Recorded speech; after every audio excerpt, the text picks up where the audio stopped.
Sənə görə nigaranam, üzgünəm. Gözlərimin nur giləsi hardasan?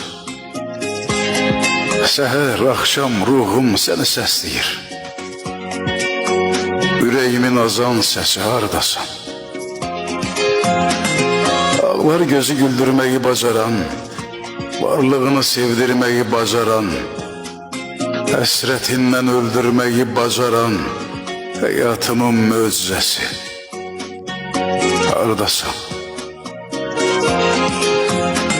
Dərd duyanım, dərd ortağım, sirdaşım, yeridiyim yollarda yol yoldaşım.